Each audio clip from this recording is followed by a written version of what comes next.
Hey y'all, my name is Beth and I'm here today to talk with you about digital media, specifically about your email, website, and social media presence. So as someone who travels a lot to do training all over the world, people think it's the most glamorous job to have, but let me tell you, sometimes you wake up in the morning not knowing which city you're in because you're just in another hotel room.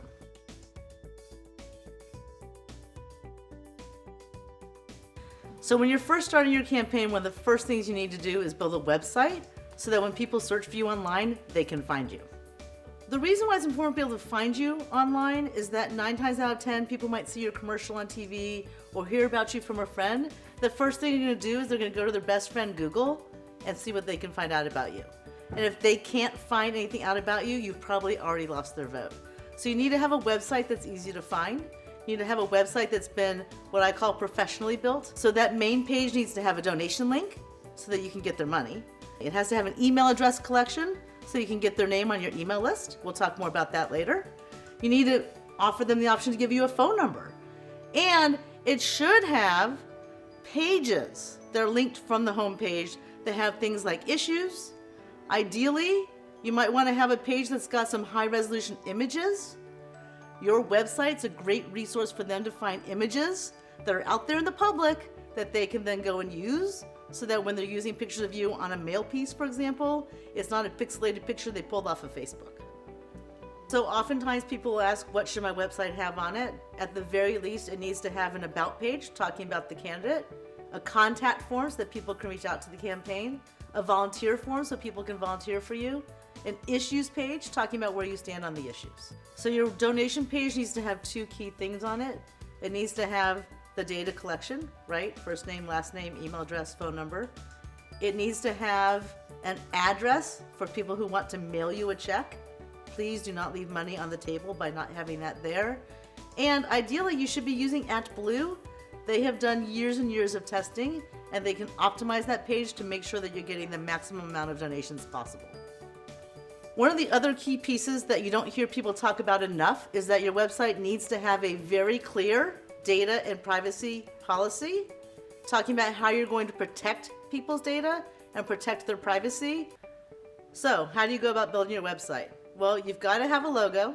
You've got to go buy a domain name. And by the way, while we're on that topic, don't just buy the .com, buy the .net and the .org. Just ask Jeb Bush or Ted Cruz. This is not the place to try and save yourself some money. Don't just go hire the kid next door. Hire yourself a professional. You may have to update technology. You're definitely going to have to update content. But once a website is built properly the first time, you're not going to have to do a real website redesign every 6 months or every time you run a new campaign. One of the first questions candidates often ask me is, do I even need to have an email list? And the answer there is, again, yes. Why is that so important? Nowadays, email is probably the #1 way that you will raise money online. Social media is great for lots of things. Websites are great. But the truth of the matter is when you're talking about online fundraising, it's all going to be through email. So what's the best way to get your email list started? Email all of your friends and family. Tell them that you're running for office and then give them a link where they can go and opt in to the email list for your campaign. Please do not just add them without having them opt in. That's super, super important. So you're going to want to use an email tool that specifically, we call that a CRM or customer relation management tool. Now that's not your typical MailChimp or Constant Contact that some of you might use in your businesses. There are tools that are built specifically for political email lists because they have built-in data systems that will allow you to track your data to use in email later. And they also often have other things like petitions and fundraising right through the same system, so all your data is in one place.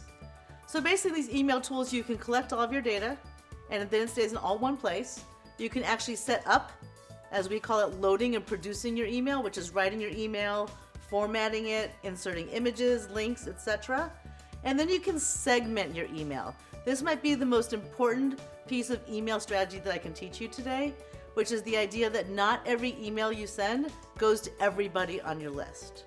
You want to think about who wants to be getting this email.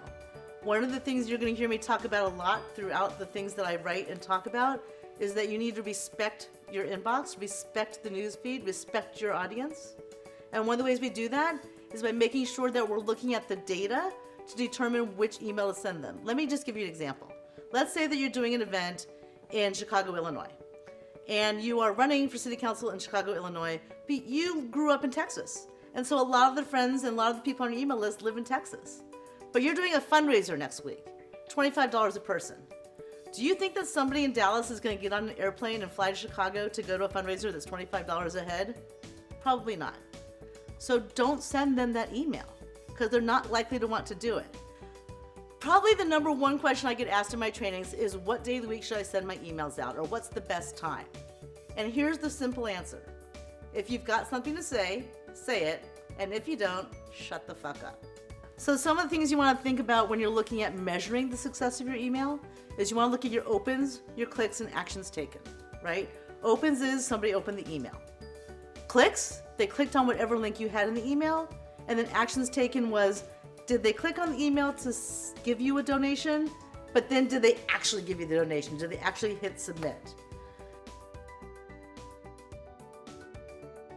So one of the biggest mistakes that I see candidates make comes with their social media presence. The first thing you need to understand is there's over 200 social media platforms in the world. You don't need to be on all of them. I will say that at the very least you need to be on Facebook because that's where the people are.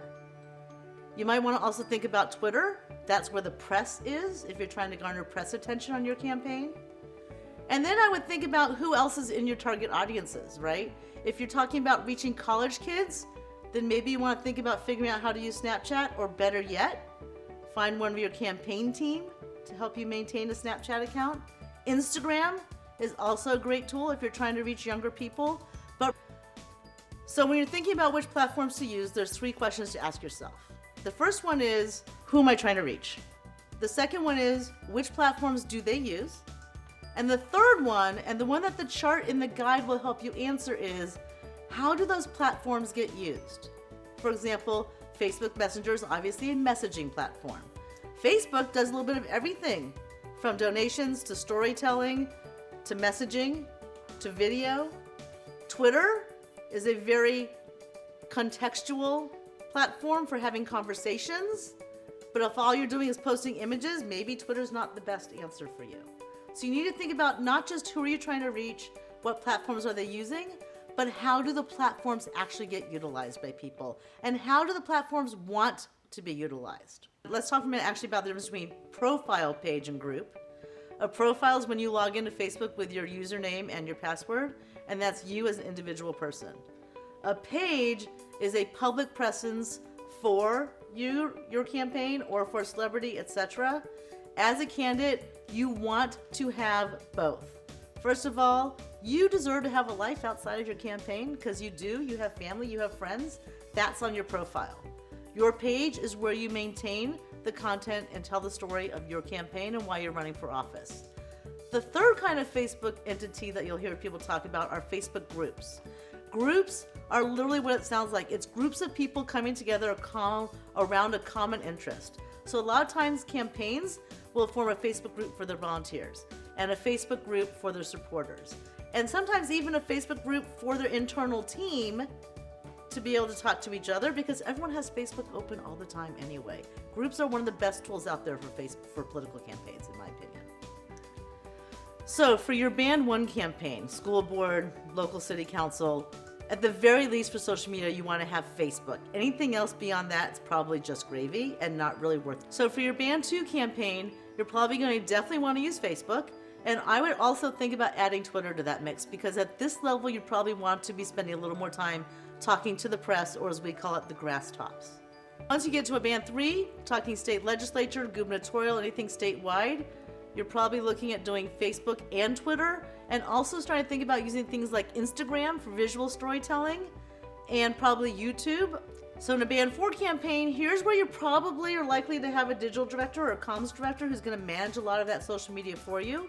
But you want to make sure that they're doing things like using Facebook and Twitter and Instagram, and also maybe sometimes sending out an email saying, hey, go share this post on Facebook because it's really important. That kind of integration and cross-channel communication is really important. So when you get to a Band 5 campaign, you probably are talking about having not just a digital director, but also having a social media director or even an entire team. Frankly, most presidential campaigns are going to have 5, 10, 20 people managing social media. But you also want to make sure that they're using great tools that are out there. For example, social analytics tools, social presence management tools like a Hootsuite or Buffer. A lot of times a campaign of that size will build their own custom tool. But you want to make sure that whatever you're using also then integrates with whatever tool you're using for your email presence, whatever website analytics you have.